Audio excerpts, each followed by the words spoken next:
Got everybody covered. Okay. So last week we were on Judas. Tonight we're going to stay there. We're going to stay on Judas for just tonight, and then whenever we come back, which will be into 2022, it's hard to believe, but whenever we come back and after the new year, when the days are getting longer, we will move on in our study. There's a lot here to consider about Judas. So with that said, let me just start on the top of the paper here, and I'll come down through this, give you a little bit of a review.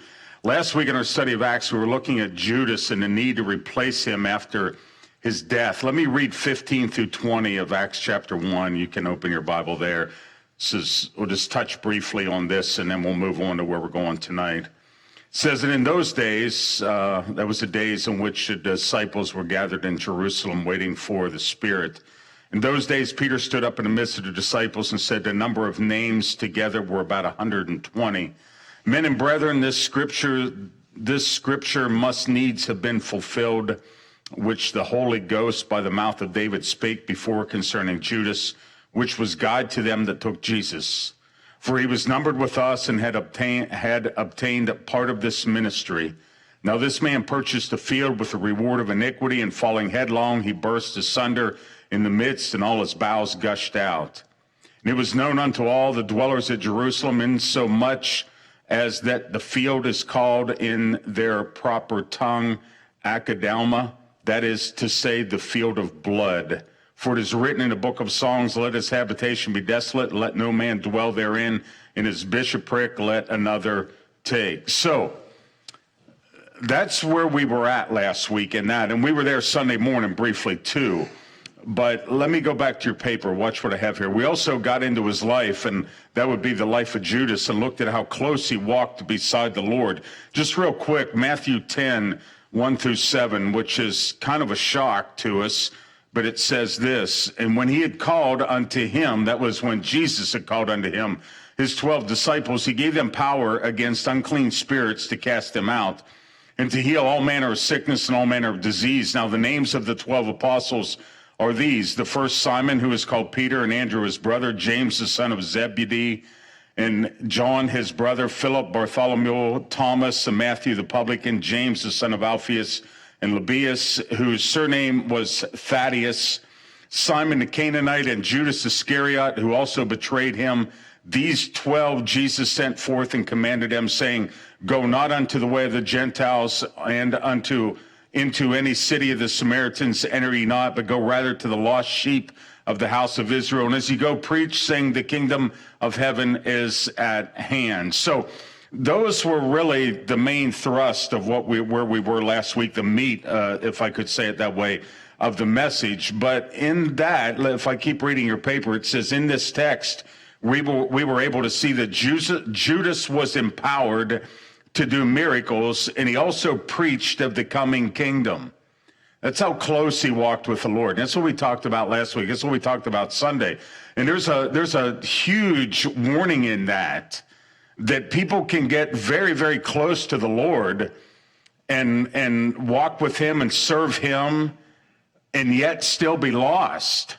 That's the frightening thing. Here's a guy here. If I were to back you up on the screen, in verse 1, it says he called unto him his 12 disciples. That included Judas. And he gave them power against unclean spirits to cast them out and to heal all manner of sickness and all manner of disease. And then if you go to verse 7 on the screen, he said, and as you go, preach, saying the kingdom of heaven is at hand. So as far as we know, Judas was empowered, and he performed miracles, and he cast out demonic spirits, and he had power to heal all manner of sickness and all manner of disease, and he preached about the coming kingdom. And I say that as far as we know that, and I would say that that's pretty accurate, because you find no place in the scriptures where the disciples ever come back and said, you know what, Judas isn't doing his part. He's not doing his part. And even the night whenever Jesus announced that one of them would betray him, nobody said, well, I bet it's Judas, because you remember back when he couldn't cast out demons, and he couldn't heal the sick, and he couldn't heal those that had any diseases, and he never preached about the kingdom. They never said that. They never suspected him. So he blended in. We're going to talk about that tonight a little bit more. He blended in very well. But watch what I have here. Tonight I want to take you through the scriptures to learn more about Judas. So tonight I want to talk to you about, it says on your paper the title, but it should say the titles given to Judas. He had a lot of titles, and I'm not going to get into all of them tonight, but I just selected a few of them to help you out. One of them is going to be his given name. Watch the paper. It says, as we search the scriptures, we shall see that Judas had many names, and each name had a specific meaning. So his given name was Judas Iscariot. Now, what you might not realize is, because every time we think of Judas today, you think of him right away. But back then, that was a very honorable name. Let me show you why. Watch the top of page 2. It says the name Judas is a very honorable name. It is a Greek name for Judah. Judah was one of the sons of Jacob, and it would be from the tribe of Judah that Jesus Christ would be born. The name Judas or Judah means, watch this, may he, that is God, be praised. Here's where it comes from in Genesis 29, 32 through 35. We'll make a connection here in a moment. It says, and Leah conceived and bare a son, and she called his name Reuben. For she said, surely the Lord hath looked upon my affliction. Now therefore my husband will love me. And she conceived again and bare a son, and said, because the Lord hath heard I was hated, he hath therefore given me this son also. She called his name Simeon. And she conceived again and bare a son, and said, now this time will my husband be joined unto me, because I have borne him 3 sons. Therefore his name is called Levi. And she conceived again and bare a son, and she said, here it comes, now will I praise the Lord. Therefore she called his name Judah and left bearing. So there's the meaning of the name of Judas. Judas is Greek for Judah. Okay, so watch this. Watch the next line. So considering Judas, we can understand that his parents, that word very should not be there, were possibly believers who were following the Lord because of the name that they gave him. Really good possibility that they were believers. Now let me go on with this, I don't know if I want to call it his last name or the part of his name that identifies where he came from. Watch this. The name Iscariot tells us where he was from. Watch Joshua 15, 21a and 25. And I just cut the verses out in between because they are cities that are named, but there's one here that I want you to see. It says, in the uttermost cities of the tribe of the children of Judah, toward the coast of Edom southward were, and then it goes on to name a bunch, and then you get to verse 25, and it says, and Hazor, Hadattah, and Kerioth, now that's important, and Hezron, which is Hazor. Watch this. Judas was from Judea. He was a man of Kerioth. That's where he came from. Therefore, he is called Judas Iscariot. The name identifies where he come from. Probably it is believed that he is the only one of the disciples that would have came from that area. But anyhow, he had an honorable name. You got to understand that. A very honorable name. Let me go back here. Let's get back to his name, Judas. He was given a very good name by his parents, but he failed to live up to the meaning of his name. His life was the opposite of the meaning of his name. His life corrupted his name. His life polluted his name. A very honorable name that meant, may God be praised. But he didn't live up to that. Watch the application.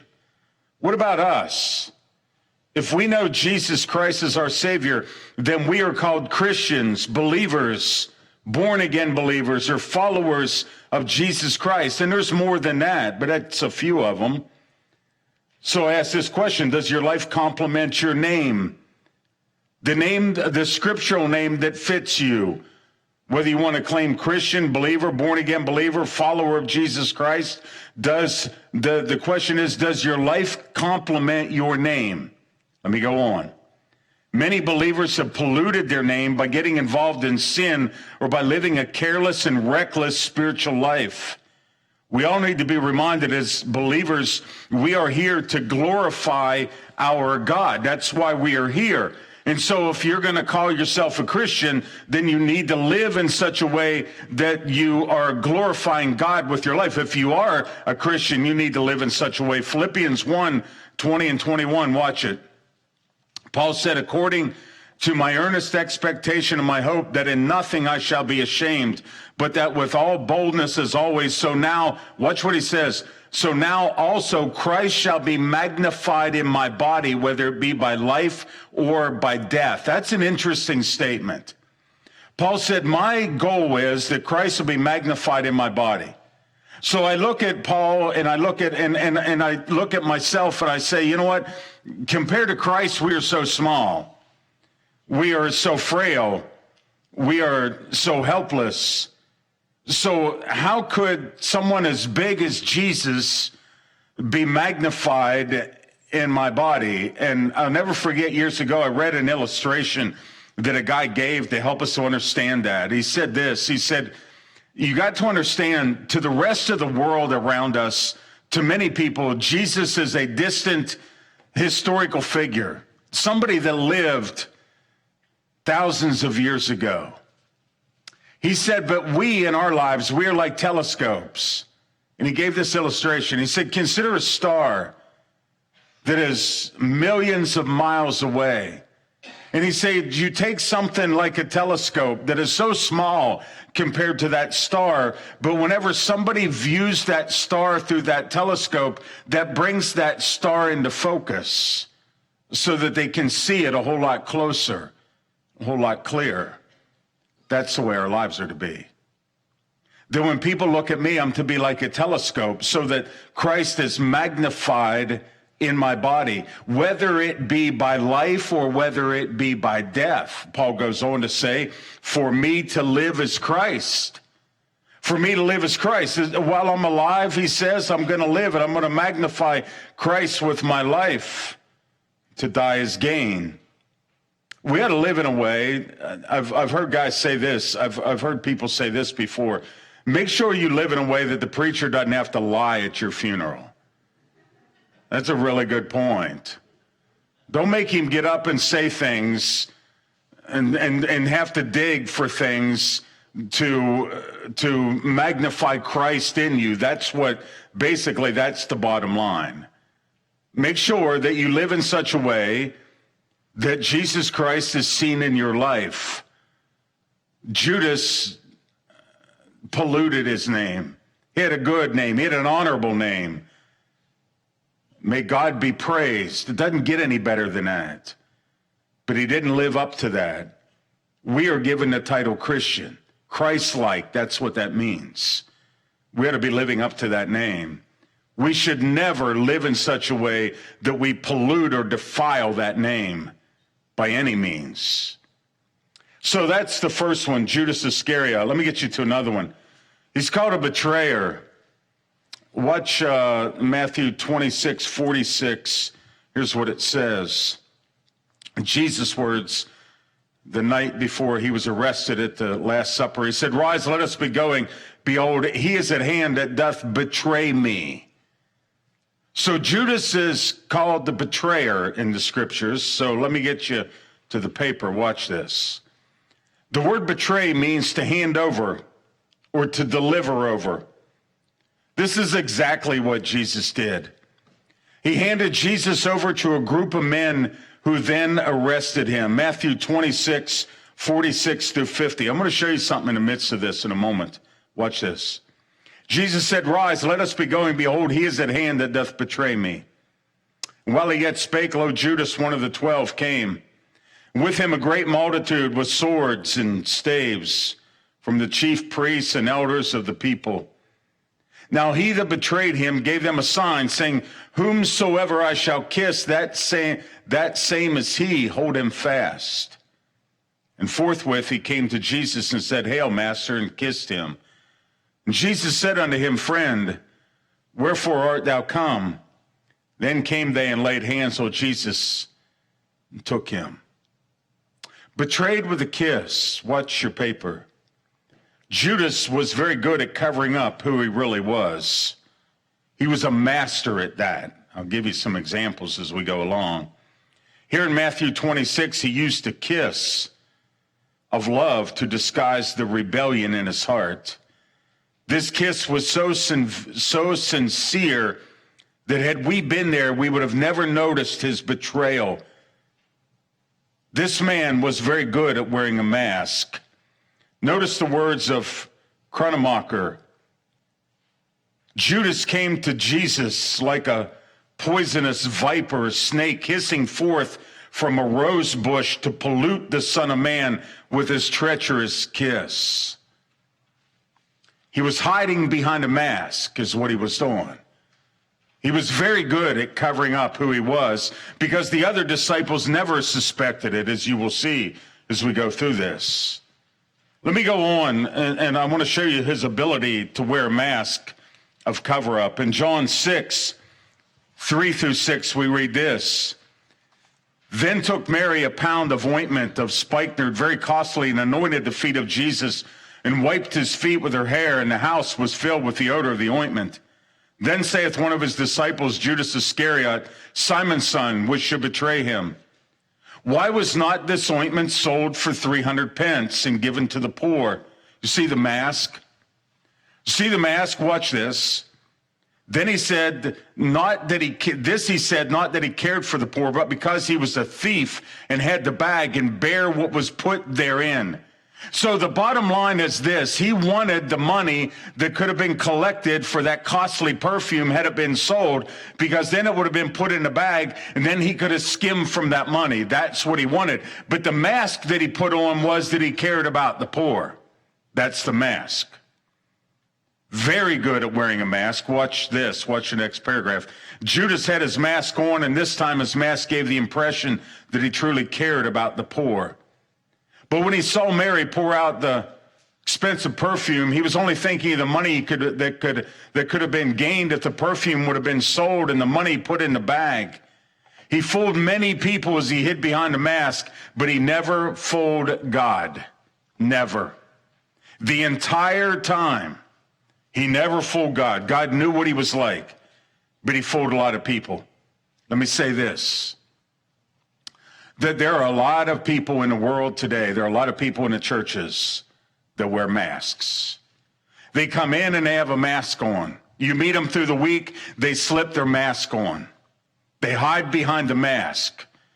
They present themselves in one way, but in another way, they have a heart of rebellion.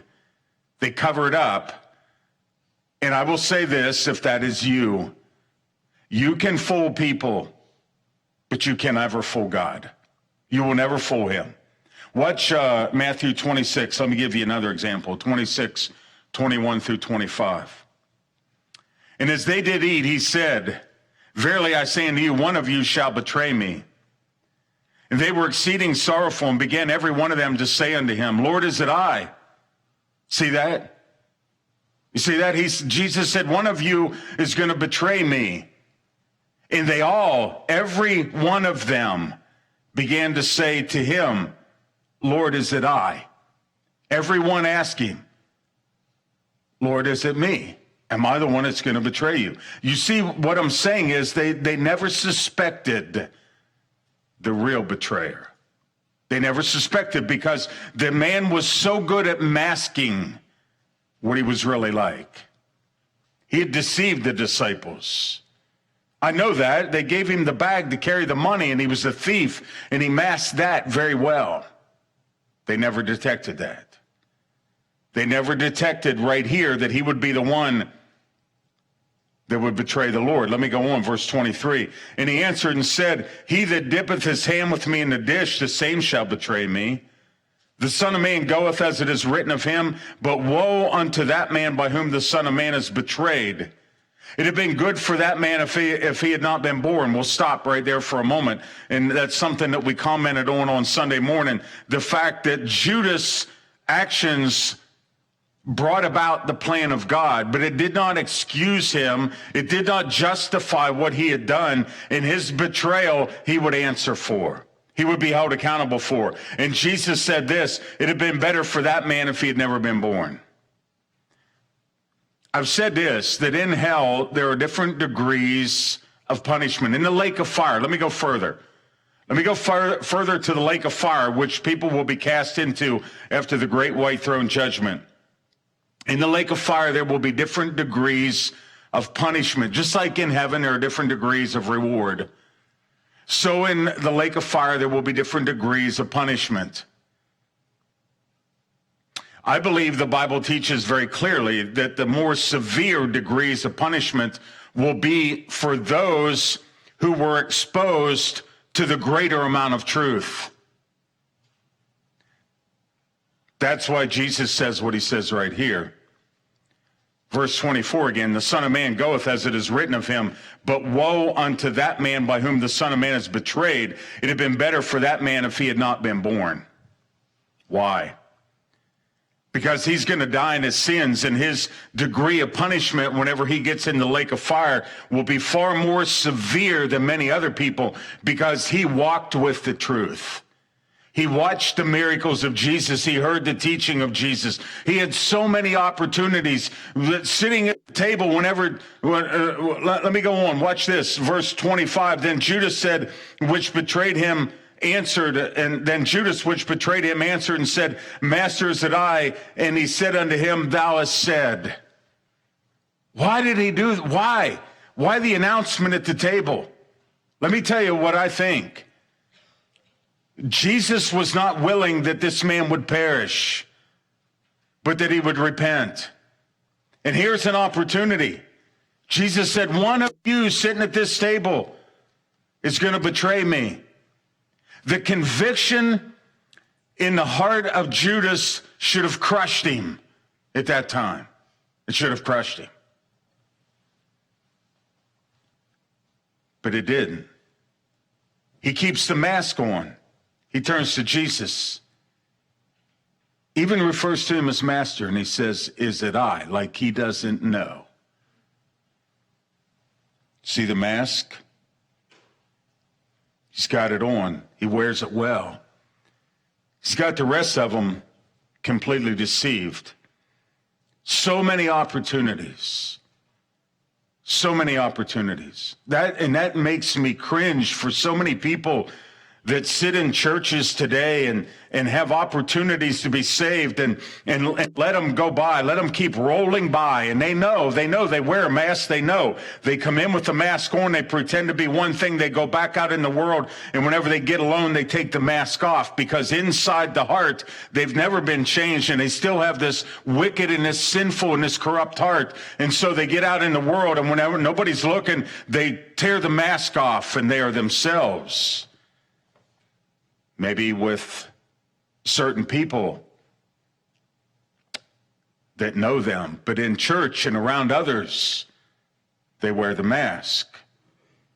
And what frightens me is the fact that someday, just like Judas, all the opportunities go away.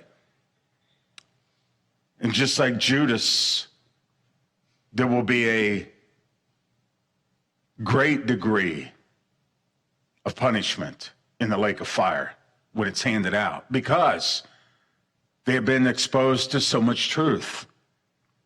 They've had family members that were saved. They have heard the gospel. They have sat in church. They have heard the word of God. They know what the word of God says. That's crystal clear. They know it. They can even recite it, but yet it never penetrates that barrier. It never brings that godly repentance. It might bring a repentance, but it's not a godly repentance. It's just like Judas. He's going to repent. When we come back here after the first of the year, you're going to see that he was repenting about what he had done.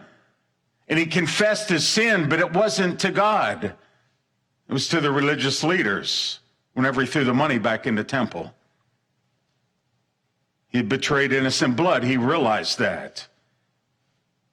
And that repentance, I say this, turned into a tremendous depression, which led him to go out and take his own life. All that said to say this, because I don't know who will listen to this, and I don't know everybody's heart, but I say this, you better be careful If there's somebody that doesn't know the Lord and they hear my voice, whether it be live stream, CD, or wherever, you continue to go that path and you walk a very dangerous trail, a very dangerous trail. You can wear the mask, but you will never fool God. You will never. You can fool family. You can fool church. You can fool your friends. You can fool a lot of people, but you will never, ever fool God. Never. Watch the next paragraph. Jesus said what he did to give Judas an opportunity to repent, to rip off his mask, to confess what he really was like. But Judas continued to hide behind the mask until the very end. Till the very end. Let me get you another name. This is a frightening name given to the man, the son of perdition. John 17:11 and 12. Here's where you see it. It says this, and now I am no more in the world. This is Jesus praying. This is his high priestly prayer, and he's praying for you and I, and for all of those who would come to believe on him. And he says, and now I am no more in the world, but these are in the world, and I come to thee, Holy Father, keep through thine own name those whom thou hast given me, that they may be one as we are. While I was with them in the world, I kept them in thy name. Those that thou gavest me, I have kept, and none of them is lost, but the son of perdition, that the scripture might be fulfilled. So Judas is called the son of perdition. Let me just tell you, that's not a compliment. Watch the next line. The name says much about Judas. There's one other man in the Bible who is given the name son of perdition. 2 Thessalonians chapter 2, verses 3 and 4. Paul says this, let no man deceive you by any means, for that day, that's the tribulation, the rapture, and then the tribulation that comes after that. For that day shall not come except there come a falling away first, and the man of sin be revealed, the son of perdition. That's the Antichrist, who opposeth and exalteth himself above all that is called God or that is worshipped, so that he as God sitteth in the temple of God, showing himself that he is God. Let me read the next paragraph. The Antichrist is another person who is called the son of perdition. The word perdition means ruin or destruction. Both Judas and the Antichrist will perish. They will both be cast into the lake of fire, and they will both experience spiritual destruction and ruin. But if we were to take time and we were to compare the two, just like the Antichrist will deceive the nation of Israel, so Judas deceived so many people.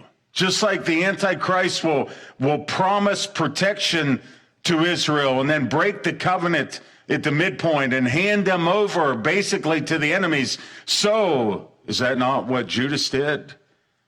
He handed Christ over. He was the betrayer. He's called the son of perdition. Number 4, watch this one. He's called a devil. John 6, and I'll show you what that means here in a moment. John 6, 70 and 71. And Jesus answered them, Have I not chosen you 12, and one of you is a devil? And he spoke of Judas Iscariot, the son of Simon. For he it was that should betray him, being one of the 12. Watch your paper. It says the meaning behind Judas being a devil is that he had placed himself in a position to be used by Satan. He'd become an instrument in the hands of Satan. He would eventually be possessed by Satan. Luke 22, 1 through 3. Watch this. Now the feast of unleavened bread drew nigh, which is called the Passover. And the chief priests and the scribes sought how they might kill Jesus, for they feared the people. Then entered Satan into Judas, surnamed Iscariot, being in the number of the 12. John 13, 27. And after the sop, Satan entered into him, and then said Jesus unto him, That thou doest, do quickly. Watch the next line. Satan has many who serve him today. They're often church attenders, people who read their Bibles, people who can tell you about Jesus, and people who serve in the church. They are often just like Judas in that they look to be walking close to the Lord, but they have never been saved. And so they are instruments of Satan. They are the tares among the wheat is what they are.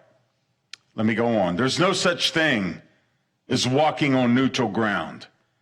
A person is either on the Lord's side or they are on Satan's side. They are either serving the Lord or they are serving Satan. There is no middle ground. Conclusion. Even as believers, we can contribute to the devil's work when we drift away from the Lord. We've been given very honorable names as believers. Let's be sure to live in such a way that we do not tarnish and pollute the name given to us by our God. Hebrews chapter 3, verse 1. Here's one of the names. Wherefore, holy brethren, partakers of the heavenly calling, consider the apostle and high priest of our profession, Christ Jesus.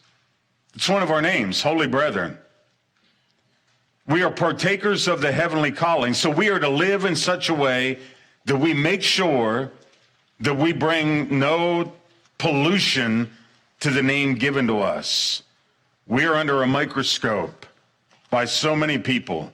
You may not realize that, but I can assure you there are people that watch you, there are people that watch me, and so therefore we have to be extremely careful with how we live, how we respond, how we react to situations, because we will be tried, we will be tested. In the way we respond and the way we react speaks volumes about either honoring the name that has been given to us or else tarnishing the name that has been given to us. And I know this in my own life, and I'm sure you are the same way at times. It is frustrating in the world in which we live in today. And people try your patience, especially today. It tries your patience with what people do and how there are people out there that will serve their sin nature and even go into areas where the laws are broken and so on and so forth and show no remorse and no repentance. And it's so hard for you and I to stand and to continue to walk in obedience to the Lord. And when confronted with those kind of individuals, make sure that we respond the way that we are supposed to respond, in a way that we magnify our Savior, the very way he responded whenever he was on the earth. Judas had an honorable name, but he polluted it. We too have honorable names as followers of Christ. Let us be sure that we live in such a way that we do not tarnish those names. Let's pray. Father, we scratched the surface tonight on the names of Judas, the titles that are given to him. Father, there is so much to learn from this guy about how he wore the masks, how he hid behind the masks, and he fooled so many people with what he was really like. Even the close disciples, the ones that were with him every day, trusted him with the money. When it came to the announcement at the table, whenever Jesus said that one would betray him, nobody suspected Judas, which tells us he had never revealed who he really was to those disciples. He kept the mask on at all times. He hid what he was really like. Lord, we can all do that. We can all hide behind a mask. But Father, we are not to do that. We're not to play the part of the hypocrite. But Father, we're to be forthright with you, confess our sins, because we do commit sins, confess those sins, and know that you are faithful and just to forgive us our sins and to cleanse us from all unrighteousness.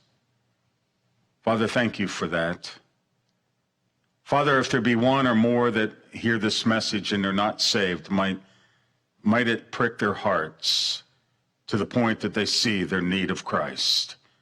Their need to take the mask off and confess who they really are and get right with you. Lord, take us home safely. Bring us back on Sunday, ready to celebrate the birth of our Savior. We pray it all in Jesus' name. Amen.